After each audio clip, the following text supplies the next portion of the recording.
Friends, ఎలా ఉన్నారు? బాగున్నారా?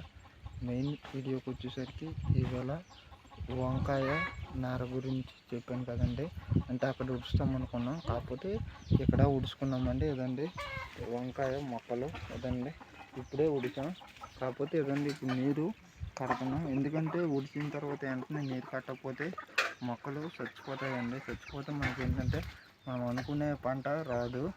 కాకపోతే ఏంటంటే ఉడుచుకునే విధానం చూడండి ఎంత డిఫరెంట్గా ఉంటుందంటే, ఎప్పుడు దగ్గరలో ఉడుచుకోకూడదండి. దగ్గరలో ఉడుచుకుంటే మనకి ఏంటంటే వంకాయ పంట అనేది రాదు. ఎందుకంటే దగ్గరలో ఉడుచుకుంటే మనకి ఏంటంటే మొక్కలు అనేది పెరుగుతాయి, దాని ద్వారా కాయ దిగుబడి అనేది రాదు.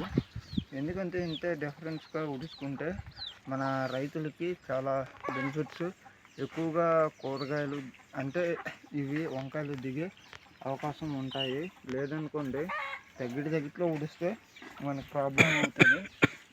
ఇదండి నీరు కొట్టుకునే విధానం కూడా ఇలా కొట్టుకోవాలండి. కొట్టుకొని ఏంటంటే ఇలా గుమ్ములు కూడా తీసుకోవాలండి. గుమ్ములు తీసుకుంటే మనకి ఏంటంటే నీరు నిలబడే ఉంటుంది, అంటే అవకాశం ఉంటుంది. అదే మామూలుగా తీసుకొని ఉడుచుకుంటే ఉండదు.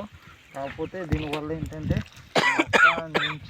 మొక్క దగ్గరే నీరు అలా ఉంటుంది, అంటే అలా చుట్టుపక్కల వెళ్తుంది. లేకపోతే ఏంటంటే సాధారణంగా వెళ్ళిపోతాయి.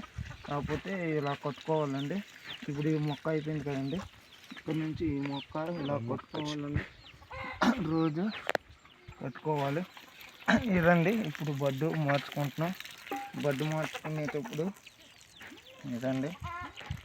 ఈ వీడియో నచ్చితే లైక్ చేయండి, షేర్ చేయండి. ఇటువంటి వీడియోస్ కావాలంటే ఫార్మర్ బాయ్ ఛానల్ని సబ్స్క్రైబ్ చేయండి. Okay, bye.